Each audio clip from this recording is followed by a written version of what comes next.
Good morning. I'd like to call to order the open meeting for Thursday, July 18th, 2024, and we'll ask the Commission Secretary for information on today's agenda. Each commissioner has independently reviewed the minutes of the open meeting of Thursday, July 11th, 2024, and each has informed me there's no need to discuss the minutes. I move we approve the minutes of the open meeting of Thursday, July 11, 2024. Second. All in favor? Aye. Each commissioner has independently reviewed the agenda, and each has informed me there's no need to discuss the notices associated with agenda items 2 through 9, the proposed draft rules and subsequent proposed notice of hearing associated with agenda item 10, the suggested minute associated with agenda item 11, accepting the statement of scope and directing commission staff to continue the rulemaking process, the suggested minute associated with agenda item 13, authorizing the creation of a delegation of authority for Commissioner Nieto to act as delegated commissioner for the Bureau of Consumer Affairs as outlined in the memorandum, and delegating authority to the administrator for the Division of Water Regulation and Analysis to authorize the use of expense depreciation where the request is substantially similar in manner and scope to the utility's previously commission authorized program. The suggested minute associated with agenda item 15, opening a summary investigation under WISTAT 196.28 sub 1 to determine whether the rates being charged by the utility are reasonable and directing commission staff to issue an order requiring the utility to provide additional information by filing a CRC application within 30 days of the service order. In the event that the utility fails to provide the additional information by filing a CRC application, Commission staff is directed to prepare the necessary filings, which may involve contracting with an outside consulting firm, and establish reasonable rates for the utility in docket 1675 WR 102. Or the suggested minute associated with agenda item 16, determining the individual metering requirements of WIS Admin Code PSC 113.0803 sub 1, sub 2, and sub 3 do not apply to Woodbury Rentals property. I move we approve the notices of investigation associated with agenda items 2 through 4. Second. All in favor? Aye. I move we approve the notices of proceeding associated with agenda items 5 through 9. Second. All in favor? Aye. In docket 1 AC 258, I move we approve the notice of hearing and draft proposed rules and direct commission staff to make the necessary filings. Second. All in favor? Aye. In docket 1 AC 260, I move that we accept the statement of scope and direct commission staff to continue the rulemaking process. Second. All in favor? Aye. In docket 5 TK 184, I move we authorize the delegation authorities as described in the commission staff memo. Second. All in favor? Aye. And in docket 1675 WI 100, I move we open a summary investigation and direct commission staff as described by the commission secretary. Second. All in favor? Aye. In docket 6690 EI 118, I move we find that the individual meter requirements of WIS Admin Code Section PSC, Chapter PSC 113 do not apply to Woodbury Rentals property. Second. All in favor? Aye. Thank you. So that brings us to agenda item 12, which is docket 5 AF 109. So this will be our first of 2 discussion items today. And this is a joint application initially of WEBCO and Wisconsin Public Service Corporation for approval of accounting treatment related to pre-certification expenditures for new dispatchable natural gas generation and enabling infrastructure. I do just want to note up front that based on some of the comments we received in this docket, there may be some misunderstanding as to the full scope of the docket and what's before us for the commission to decide today. So just like in simple basic terms, this request is for specific accounting treatment for specific expenditures that will happen pre-construction. It's not an application for a construction project, and we're not considering the recoverability of rates today. The application before us has evolved throughout the review process. As I stated, it was initially filed jointly by Wisconsin Electric Power Company, WEBCO, and Wisconsin Public Service Corporation. But subsequently, our joint applicants notified us that WEBCO would need the full capacity of the proposed assets that are subject to the requested accounting treatment, and that therefore Pub Service would no longer be seeking joint approval of the accounting treatment. Also, the application did initially refer to the proposed capital investments as pre-certification costs, and Webco later clarified that these investments should be classified as pre-construction costs, not pre-certification costs. So again, just to restate, what we're discussing here today is Webco's request for approval of accounting treatment related to specific pre-construction expenditures. Into detail, Webco has asked for approval to accumulate capital investments of up to $200 million into FERC Account 107 as construction work in progress, or QUIP, and has also requested approval to earn an allowance for funds used during construction, also known as AFUDC, on 100% of its currently authorized weighted average cost of capital. And then later, further clarification, they're seeking to use the adjusted weighted cost of capital to calculate the accrual of the AFUDC. On February 29th of 2024, our commission issued a notice of investigation. The Citizens Utility Board, Dairyland Power Cooperative, Renew Wisconsin, Sierra Club, Walnut Way Conservation Corporation, and the Wisconsin Industrial Energy Group requested and were granted intervention in this docket, and no hearing was requested, required, or held.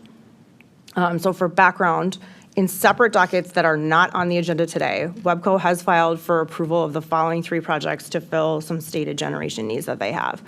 A Rice generating facility at the Paris location, which is docket 6630 CE 316, a combustion turbine project at Oak Creek, which is docket 6630 CE 317, and a new liquefied natural gas facility at Oak Creek, which is docket 6630 CG 140.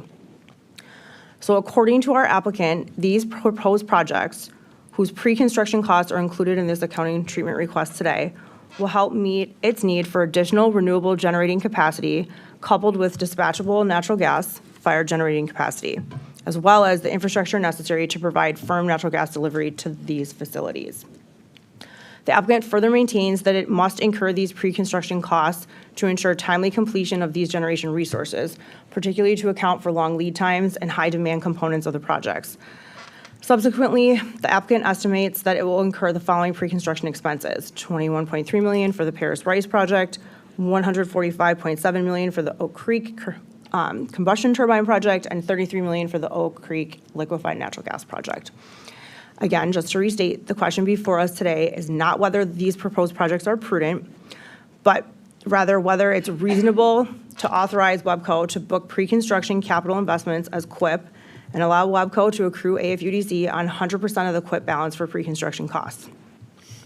I do appreciate the inclusion in our staff memo of the discussion of pre-construction costs, because obviously that's what's at stake here. Pre-construction costs do typically include costs related to construction that are incurred prior to the receipt of commission authorization. A utility is typically precluded from beginning construction until it receives commission authorization in the form of a CA or a CPCN. However, in some instances, a utility may incur capital expenditures such as commitment fees, project or option payments on equipment or material, and hard engineering costs prior to receiving commission authorization if they feel they need to incur these expenditures to meet their intended construction schedules. So as we move through our various decision items associated with this docket, I'm going to walk through all of mine in sequence because I do think obviously they're interrelated and each issue is part of the overall decision before us. So I'll walk through each one, there are 3, then turn it over to my colleagues so that they can comment and give their decision points as well. Our first decision point asks if it's reasonable to authorize Webco to record up to $200 million in QUIP pre-construction expenditures for new dispatchable natural gas generation and enabling infrastructure. As stated in its application, utilities throughout the nation are planning to add natural gas-fired generation, thereby creating high demand for various components of the facilities. To ensure that these projects can meet anticipated customer needs, utilities are incurring pre-construction costs related to long lead time materials. Our applicant maintains that absent making these expenditures, the cost will increase and the planned facilities may not be available when needed. Issues with long lead times and supply chains are not unique to this docket, as this was also expressed in the accounting treatment request NSPW had before the commission recently that we took up and approved. The application here further makes clear that the scope of the request is limited to its accounting treatment. They're not seeking a ruling on the need for the project, nor are they asking for cost recovery. Ultimately, given the limited scope of the project, of this request, along with the recognition that long lead times are a thing that are happening in the construction industry right now and are going to continue to happen, there are potential cost savings associated with these pre-construction activities. And because this concept of the commission authorizing utility to record pre-construction expenditures in QUIP and to begin accruing AFUDC is consistent with prior commission decisions, I am in favor of approving the request, subject to some certain conditions, which will be discussed as we proceed through the next decision points. So for the question regarding the authorization of pre-construction costs, here I am at alternative 1, which would be to authorize WEBCO to record up to $200 million in QUIP for pre-construction expenditures for new dispatchable natural gas generation and enabling infrastructure. Our second decision item related to this request is regarding authorized funds used during construction. So our applicant has requested to earn AFUDC at its currently authorized adjusted weighted cost of capital on the QUIP balances associated with the projects. A return on AFUDC allows for the cost of construction to be recovered over the life of the asset rather than upfront costs associated with a return on QUIP. So with AFUDC, the applicants are able to accrue those costs and include them in the cost of the asset when it gets placed into service. So from a ratepayer's perspective, in terms of how that's going to impact bills, it can be viewed as a pay now, which is like the QUIP method, or pay over time, which would be the AFUDC and those accruals. In prior pre-construction requests, the commission has found it reasonable to authorize utilities to accrue AFUDC on 100% of QUIP with respect to large construction projects that would normally require a CA or CPCN and would result in spreading out ratepayer impact over a longer period of time. As a concept, I do support AFUDC and the associated potential cost-saving benefits, but I also believe that this tool needs to be closely monitored. Our memo does identify 2 sub-alternatives associated with the AFUDC decision point, that AFUDC shall not be based on a cost greater than the estimated $200 million in pre-construction costs, which is essentially a cost cap, and that WEBCO use its most recently authorized AFUDC rate. So I am in favor of both of those conditions because I think they help set the parameters under which AFUDC should be used.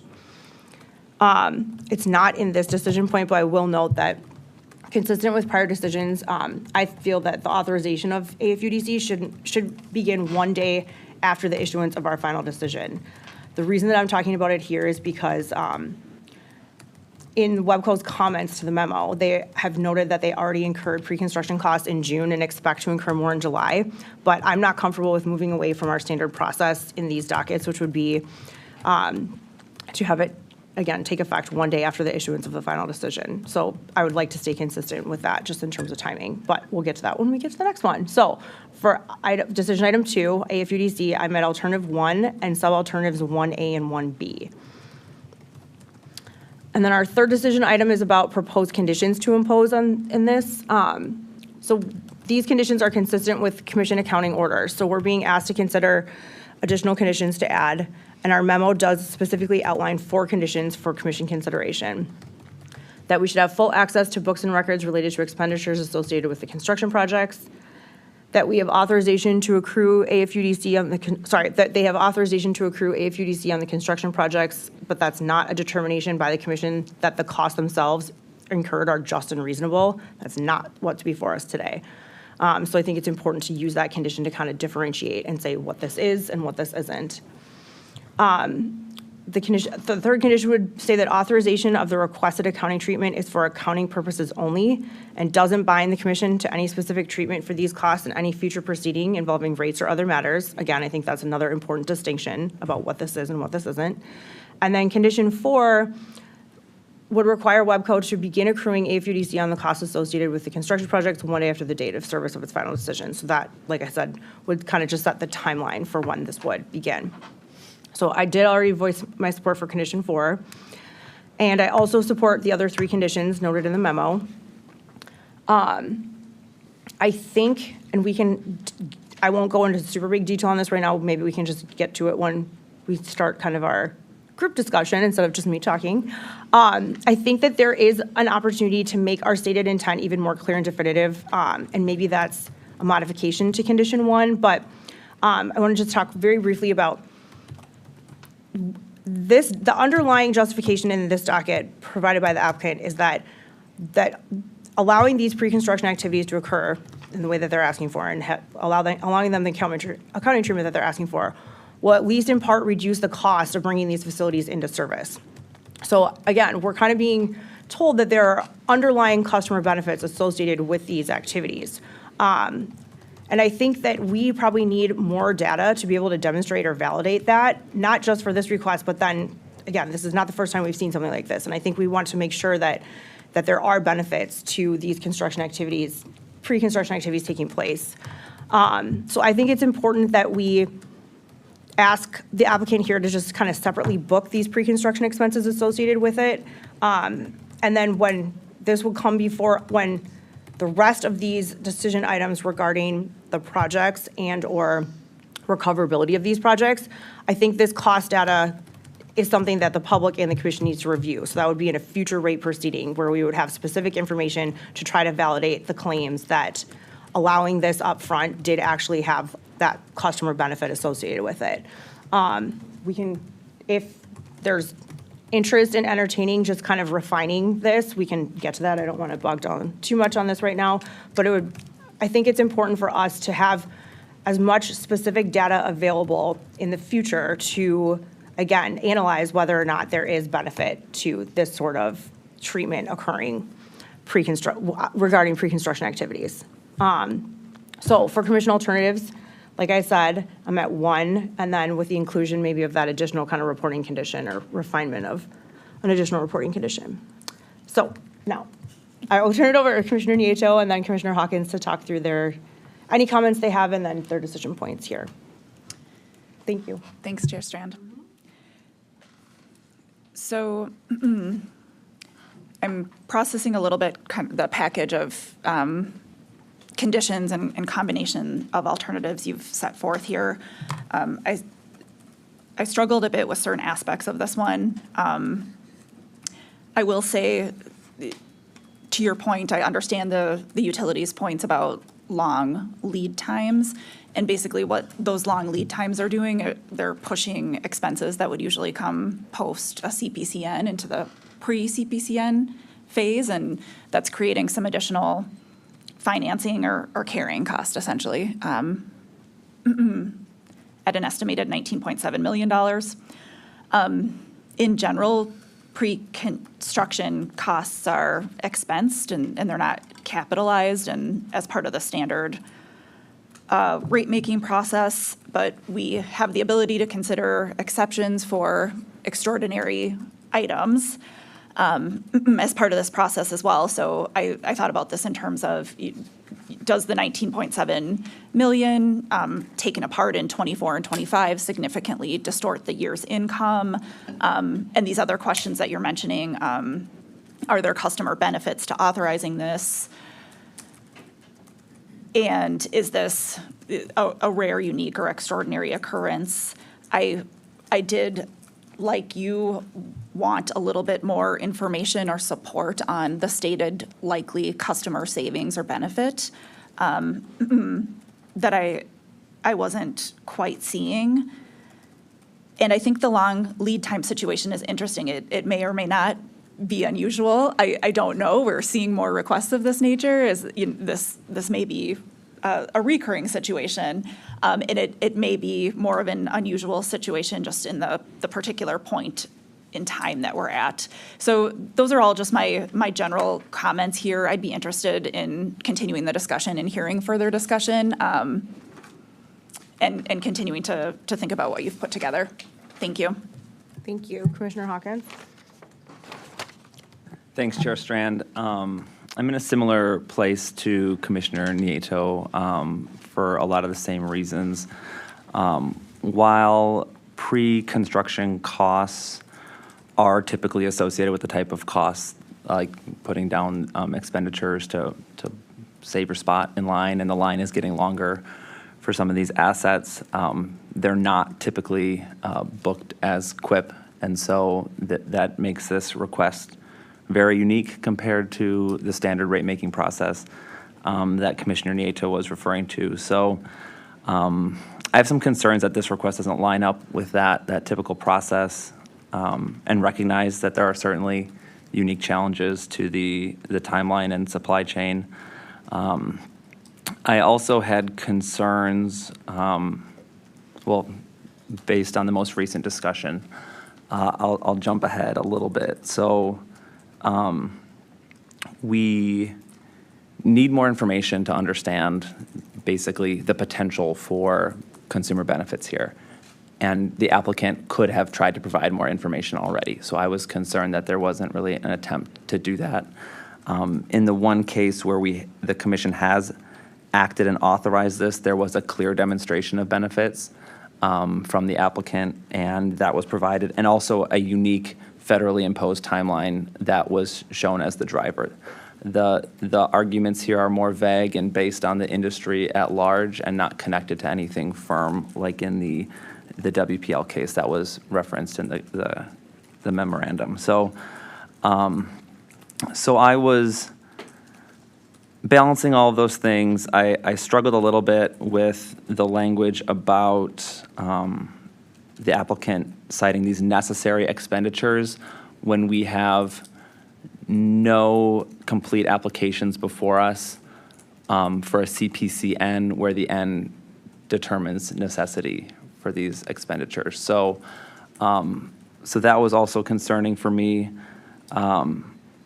There was an additional flag that I had where a component of the three pieces that Chair Strand walked through of these projects, the LNG facility is cited by the applicant as supporting both the Paris Rice, the Oak Creek plant, but then also another plant that we don't even have an application for as well. So in looking at trying to consider the necessity of these expenditures, we have two incomplete applications and an expected application. And so that's even further out into the future and an unknown. So while I understand the urgency and the reliability needs of the changing power grid fully, and the importance of having enough resources to meet demands, I'm a little more concerned about the precedent that this sort of new pre-approval step might be and what that means for staff and for our processes. So the commission speaks through its orders, and we don't really have we haven't had the chance to review the record for these projects, and I look forward to doing that.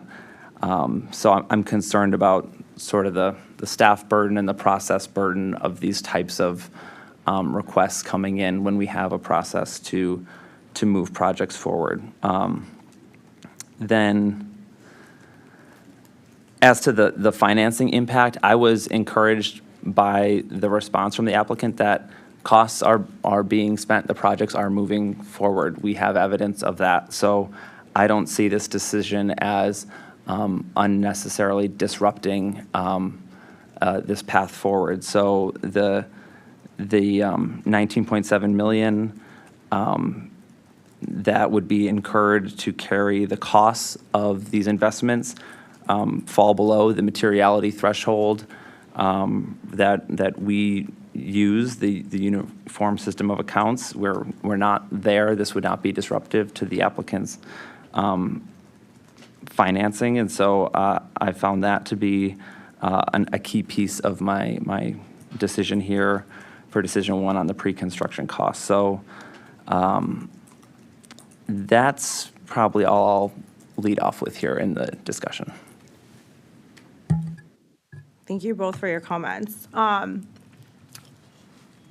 I clearly we're in very different places, so why don't you guys go through where you are in the alternatives, which technically 2 and 3 are not necessary if you're against approval for decision item 1, and then we can decide how we want to move forward. Commissioner Nieto.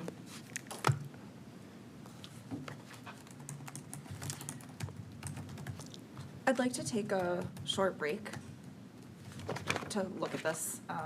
I think 5 to 10 minutes. I have a couple questions for staff. Yep, that sounds great. We'll take a break. Thank you.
Okay, we are back. We are still discussing item 12. I will turn it over to Commissioner Nieto to walk through her points after our break. And then we'll do the same thing with Commissioner Hawkins, and then we'll vote and move forward.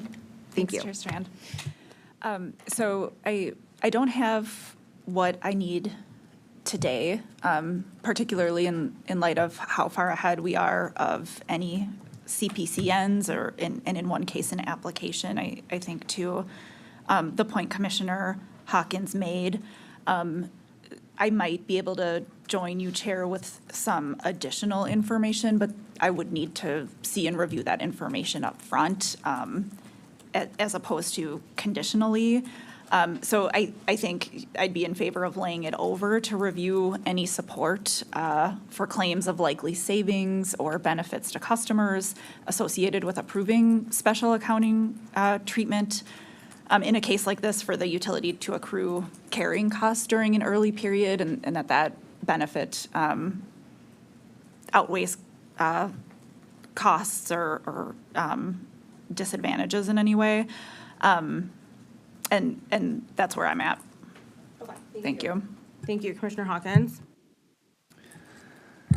Thanks. So, as you know, I'm new here, so we can discuss the laying over idea as I'm unfamiliar with it. But I wanted to circle back on a point that Chair Strand highlighted from the application, which was the costs associated with waiting and some of what we would maybe hope to see in benefits. And I agree with Commissioner Nieto completely. I don't have enough today to move forward with this request. So what I stated earlier, and maybe just putting a finer point on it, is that we do know today that the applicant is moving forward. And so any supposed benefits we're already going to receive because the projects are moving forward. And so actions being taken, progress is not being stopped. And so, my hope for a demonstration of benefits, I'm pretty confident based on everything that I've reviewed in the record that Wisconsin ratepayers are already receiving that benefit because action has not slowed and is being taken. So I am concerned about the precedent of granting the request, and then once we have complete applications and an application in one case, it would be harder to unwind if something was deemed not to be necessary. And so I'm at Alt 2 on this decision point, and like I said at the outset, am unfamiliar with the term laying over. I've loose exposure to it a little bit. So if any of my colleagues would like to help me out with that, I'd appreciate it. So layover would mean that we don't take action today and could take it up in a future meeting, potentially. It's an option. So I'm just gonna recap why I am where I am. And then I think if we're gonna have a discussion about layover, we need to understand the timing of that and what information specifically we would need, and then potentially talk about what that means for this in general, because part of the reason why they want to do this now, and part of the reason why the condition is in here about the day after the decision is ordered is because they're making purchases and starting these pre-construction activities, like Commissioner Hawkins said, but I don't know that the benefits will be as significant if we continue to push this decision further down the road. But with that being said, first of all, I think, again, it's important to consider that this is a very narrow decision. This is not a decision about the projects. This is not a decision about recoverability. And in terms of timing, this request is appropriate to come before the project decision because we have precedent for doing that, and it's recent precedent. So in at least 3 recent decisions for other IOUs, and I believe 2 of these were cited specifically in the memo, the commission has approved the use of this accounting treatment on pre-construction costs before the underlying projects were approved. So in terms of timing, like, that's not precedent. That's something that we have approved recently for specifically this accounting treatment, pre-construction costs, prior to the underlying projects being approved by the commission through a CPC and or CA process.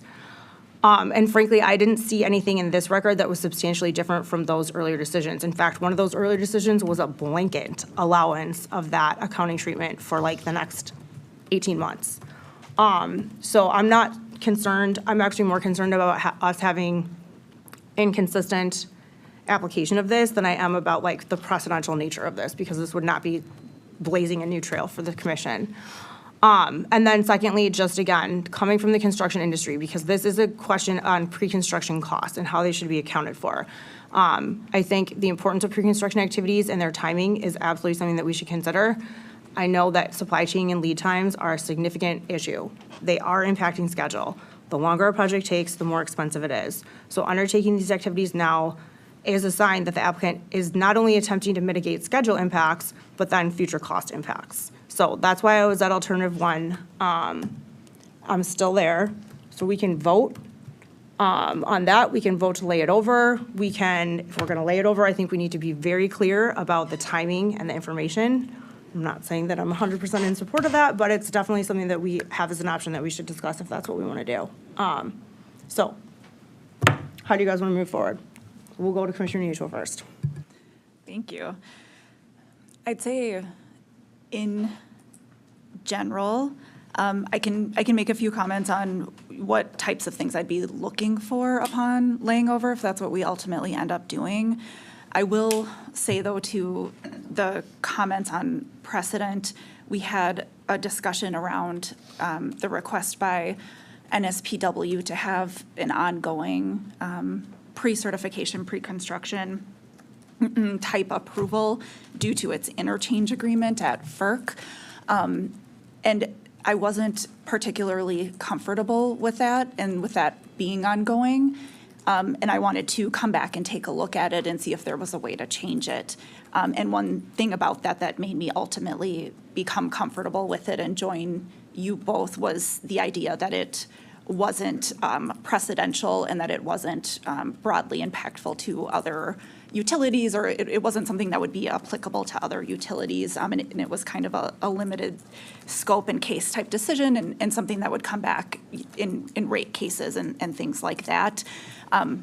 So I just want to put out there that clarity on my thinking on that particular case. In terms of laying over, if we do end up in a place where we lay this over to look at more information, I think to Commissioner Hawkins' point, I don't think that the customer benefit or the overall benefit to the utility and the customer that we're going to find is in the choice of to pursue procuring this equipment or not. And then, of course, there are savings associated with procuring this equipment now and to timely pursuing projects. I really think if there were some sort of case or some sort of evidence that overall the commission supporting something like this produces benefits that outweigh the costs. I don't know what that support is or what that argument is. It's something, of course, I'd be open to hearing and wouldn't be closed off to hearing. That's a little bit my thinking. Thanks. Thank you. Commissioner Hawkins? Thanks. Yeah, one, and I'm not sure necessarily all of the three cases you were mentioning, Chair Strand, but another one from recent memory, in addition to the NSP case that Commissioner Nieto was speaking to, was related to costs, and it was a unique situation because they don't require a CA in that case because of the whatever the zone is called in southeastern Wisconsin. So while we did approve that case, it's different because that process is unique and we had no application process that we were going to be seeing. So yeah, that one certainly isn't precedential in my mind just because of how unique it is. So I think just to add on to what Commissioner Nieto was saying, I think all the information that she would hope to see as for benefits, I would also hope to see. But the scale of the expenses that have already been incurred, in my mind, is what has me understanding that the money will be spent and the benefits that customers can receive, we will receive. And so just because it's a significant portion of the overall ask that's already part of this application. And so that's sort of where I'm at. So just to be clear, I was not referring to the ETIM Zone 1. I was referring, there are also 2 other projects that are not cited in the memo. And if we're naming names, they're the combustion turbine projects for Sheboygan and Neenah, which were issued, let's see, I think were approved in April of this year. So not sure why they weren't in the memo, but those were 2 of the at least 3 that I was referring to. So on the point of laying over, it is at the chair's discretion. I'm not clear that we're definitely going to get the information that we want or that you guys are looking for to get you to where you need to be. And it also, I think we're kind of, like I said, we're a little late in the game for any of that information or for this decision to matter, even if we get that information. So if we do want to lay it over, we would, need a motion for the order for that, and then we need to be specific about the timing and the process for receiving additional info. But I guess that's one of the few options that we have available if this is going to stay alive. Again, not sure that we can clearly articulate that we want what we want, and that getting that information and issuing a decision at a later date will matter, but it's an option. So do you think that you're going to be able to do those, like get what you want or have, I know you articulated it, but asking for it, getting it, compiling it, deciding it, issuing it are all very different steps in the process. Yeah. No, it's a good question. I don't know whether it exists. And so I think to the point of some of the discussion that we're having, I don't think that the benefit is showing that by expending these dollars early, there are savings associated with that, because I think that that's not really the choice. I think the question is, there are disadvantages and costs to customers and the commission of doing pre-approvals like this, pre-certification, pre-construction approvals.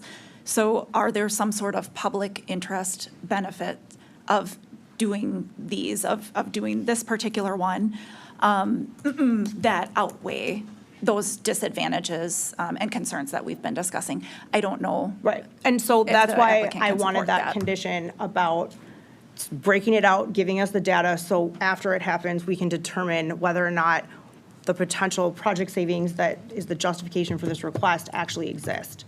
We don't have that data on these other ones that we've approved. We obviously don't have it here because the project hasn't occurred, the full project has not occurred yet. So I understand what you're saying. I think if that's going to be an underlying justification of this or future ones going forward, we're going to start needing that information to determine whether or not there was an actual benefit in savings by allowing them to treat these dollars for pre-construction costs in this certain way. So that's why they said, that's their justification for applying for this, is that it's going to, potential cost savings. Okay, show us. Yep. But, yeah, we can vote today or we can lay it over. But the timeline is, the clock is definitely ticking on this one, and we're not meeting again until August 1st. Not to, totally forecast the end of the meeting, which we're not there yet. But, yeah, I don't know. Commissioner Hawkins? Thanks.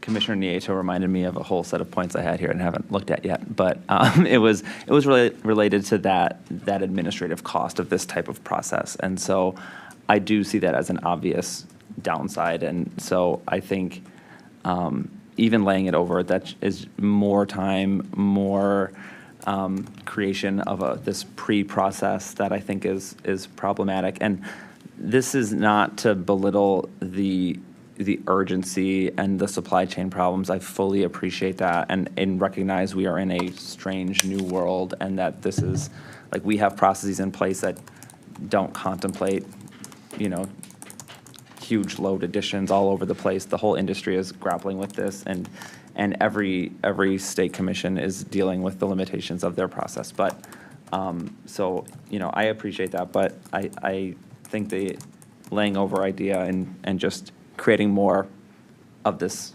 new process is against one of my main concerns that I had in this request in the first place. Great, okay, then we're gonna take a vote, we're not gonna hold it over then. So, we will go through, you want us to go through all the 3 decision points? I think you can probably just take a vote. Yep. All those in favor of, authorizing the. Yep. Really, it's the first issue which is going to carry through whether Yeah, you you do need even them. do 2 and 3, yeah. So I think Okay. you can. Just say. Ask who's in favor of authorizing the recovery or the treatment of the pre-construction and what those Yeah. votes are, I think then We would be know. the determination. Yeah, that sounds good. So, I'm not gonna make the motion because I'm not in the majority, so, right? Well, you can You want me make to? a motion, and it can be an aye or, aye, nay, as Like to just those in ask, favor, those or opposed? recognizing if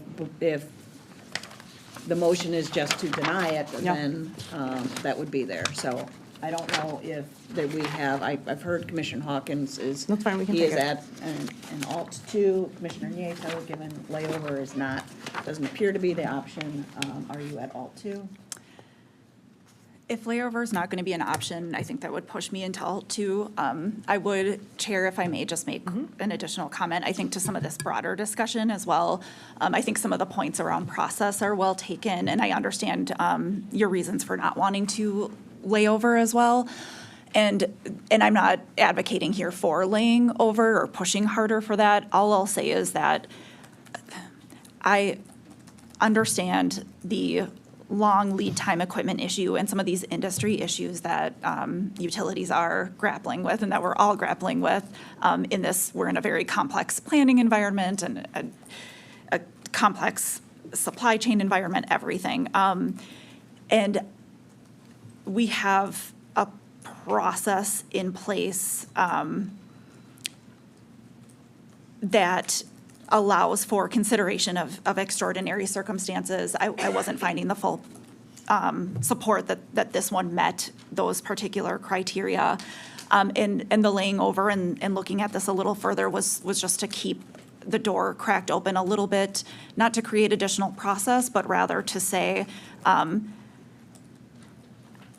I don't want to completely ignore the opportunity to make any modifications to how we deal with these issues if we are in a new industry environment that's shown and substantiated and there's some sort of clear public interest kind of pathway to improving how we do things.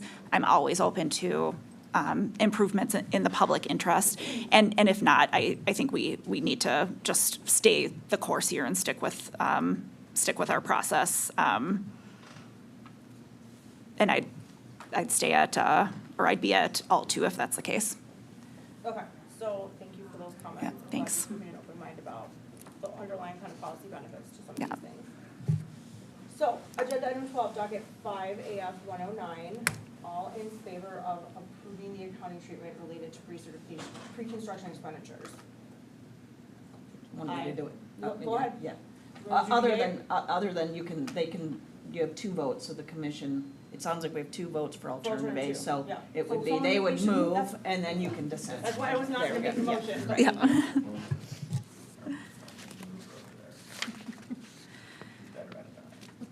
You just second, you're good. I move we do not authorize WEPCO to record and quit pre-construction expenditures at this time. I second. All in favor? Aye. Aye. Those opposed? Aye. Okay, we can move on then to agenda item 14, which is docket 5, FE 104. This is the quadrennial planning process for some details related to that. Commissioner Nieto is our delegated commissioner on this issue, and she's going to lead our discussion. Commissioner Nieto. Thank you, Chair Strand.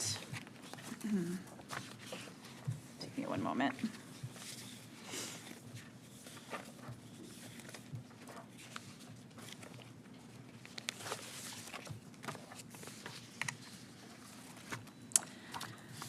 All right, so this discussion is a follow-up to some prior decisions the commission made as part of the quadrennial planning process. This was quadrennial planning, which is the focus on energy four-year planning cycle. It was established in 2022, so we're 2 years into the four-year period. And what we really have here is the program administrator, Aptum, together with commission staff, coming back on one of the order points from that planning and checking in with us and saying, are we on course here? Are we on the right track? This discussion is really around several order points the commission made about creating more accessibility of focus programs and bringing better access to low-income customers. And we're really specifically focused on order point 29 from the commission's quad plan. And that requires the program administrator to identify underserved communities, target some program offerings, and develop key performance indicators around those. And it's asking the program administrator to emphasize customers with high energy burden and to emphasize small business customers. So the program administrator worked together with VEIC and commission staff and did some very impressive initial work to pull this together. And they're coming in and checking back in with us now on some potential first steps for moving forward. We did receive comments from a number of organizations sharing their input as to how we should proceed. I found that input to be incredibly helpful. And there was some decent variety in the comments and suggestions that we received. And I think that just kind of goes to the point that we have multiple really good, reasonable pathways here. It's kind of a good problem to have. I'll get right into the alternatives, though. Everybody's had full access to the memo. It's been up online, and the groups have had plenty of time to comment, and we received the good comments. I will go ahead and just cover both sets of alternatives together. I think these aren't discrete decision points, and they're really part of an overall, what should be kind of a cohesive step forward as we go into the next 2 years to give that guidance to everyone. So the first decision point is around the data and the framework in general that Aptum developed. A big challenge in getting data to identify underserved customers was that Aptum has all the data it needs on, well, most of the data it needs and wants on customers who do participate. And the challenge is getting data around the customers who don't participate in the program, and then the precision of that data. And so in order to address some of those challenges around identifying the communities, the program administrator suggested some improvements to the framework it developed. These improvements included 5 suggestions. We had commenters pointing out, number one, congratulations on the great work up to this point in gathering this data. And number two, yes, there are some areas where you can continue to refine. So I do agree with Aptum and the commenters that we need to just continue to dig a little bit deeper and refine. I would be at Alt 1, approve the framework developed, and Sub-Alt A, continue refining with all 5 of the suggested improvements. And I would only add one thing to that. I think I would ask that Aptum look at our investor-owned utilities energy burden data that they are already providing to us as part of the annual reports as well. That doesn't cover all focus participating utilities, but it could potentially be helpful. And if there's anything there, I think they should explore it. Kind of a soft addition to that Sub-Alt A. Chair Strand? I was in the same place at alternative 1 and Sub-Alt A, and I do support your refinement of that as well. Thank you. And Commissioner Hawkins? I think I'm at the same place. I'm definitely at Alt 1. I was just wondering if we even needed the Sub-Alt A, or if we could just leave it as sort of just all of the improvements seem, just leave it more open-ended instead of, directing it And it's kind of just at the discretion of staff and Aptum to sort of find the path forward. And so I'm fine with Subalt A and giving some of that direction, but I just, I don't know if we necessarily need to commit to some of the improvements and whether there's pros or cons there. So interested to hear your thoughts on that. But I could certainly join you too, but just throwing that out there as a potential path as well.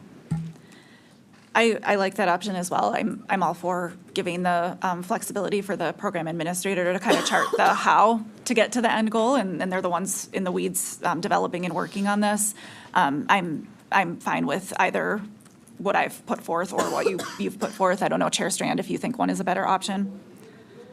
I always like to be clear, so I think that if Subalt A is there and you and I were there, and that it provides further clarity on what to do and how to move forward, I think we should just do it, but. That sounds good. Yeah. And Commissioner Hawkins, you're Yep. good with that as well? I'm fine to join. And then what we have next is a decision on the key performance indicators, or KPI. KPIs. So with regard to the KPIs, I think one thing just to kind of keep in mind in general is we have a good list of a menu of options to choose from, but of course, a struggle in focus that it is always a struggle in any program is we can't do everything for everybody. There's not the budget. And so we can do what we can afford to do without taking resources from the main kind of bread and butter of the residential programs that are producing savings, and I think that's the right way to go. The Wisconsin Utilities Association was concerned about non-participants in the data skewing some of that data, and whether or not that would be impactful in the consideration of a KPI. And WUA suggested that Focus and Aptum take the option of doing some marketing. We had other comments suggesting a number of these KPIs. I think we really just need to be probably somewhere at the middle. We're in the middle of the quad, and we're taking an interim step here. So I'd say, we're continuing to refine the data framework, and we should probably establish a minimum but conservative KPI or two, allowing us to get the work started and allowing some programs to be developed and for Aptum to get that experience and learning it needs with these, but at the same time not doing so much that we're having experiencing consequences to the other programs in the portfolio. So first, I was at Alt 1, allowing us to measure a KPI in energy savings and allowing Aptum to get some depth in within Alt 1, basically Aptum could really focus in on one or two of the communities of focus, one or two of those indicators, and get some depth in that area around that key measurement. Aptum did choose 5%, which is a pretty conservative percentage for this KPI. It's not enough to materially impact other programs in the portfolio. And yet it would likely start to close the gap on some of those percentages of the indicator versus the overall focus participation group. And then the second one I would select would be the Alt 4, which is kind of the other option in the menu that is a little bit more on the side of depth. There are a couple options in that list that are probably a little bit more on the side of breadth. But 4 is partnering with 3 CBOs in underserved communities to spread awareness, cultivate an understanding, and these partnerships are intended to be more intensive than just the outreach and engagement with the 30 CBOs in Alt 3. So I thought that paired nicely with Alt 1. I'm not against Alt 5, which was the alternative that was suggested as a possibility by WUA, and I think it's probably a good idea. That's another one where I'd likely be comfortable just deferring to the program administrator. If they have an energy savings goal to meet, let them figure out how to meet it. So I wasn't at Alt 5. I was at 1 and 4 for this one. Chair Strand? I am in the same place, alternative 1 and alternative 4. Thank you. Thanks, Commissioner Hawkins. I'm at the same place, and then for Alt 4, with going deeper with instead of the breadth of the 30 and just focusing on 3, I do think that just means it's more important to make sure that those 3 are diverse or of, different types of organizations, different locations, that sort of thing. So I don't know if we can include that sort of direction. It sounded like it was sort of assumed, but just want to, that just puts a lot of pressure on being mindful about those 3 organizations associated with Alt4. So just want to underscore that. Is there wording that you would insert into that partner with a minimum of 3 CBOs in kind of a diverse grouping of underserved communities or something Yeah, like because, that? there's discussion about, the different types of underserved communities. Yeah, so a diverse grouping of underserved communities. There's that, and then also just maybe different types of organizations as well. So, CBOs is kind of broad, but. Diverse in terms of organizations, not in terms of the Both, indicators? no, Or in terms of both? Okay. Yeah, like, with 3, it's hard, but I mean, basically, it would be really unfortunate to have, 3 similar types of organizations and 3 similar types of, if we just were targeting rural, all over, like, that should just be 1 of 3. So, I don't know. I don't know if it needs to be in the language or not, but just wanted to make sure we don't, it didn't read like that was going to be a likely scenario, but it becomes more important when we're doing the deeper focus on just 3. I'm fine with adding the diverse groupings to that language. Are you, Chair Strand? Yeah, I think based on the discussion, it should be relatively clear what we're looking for.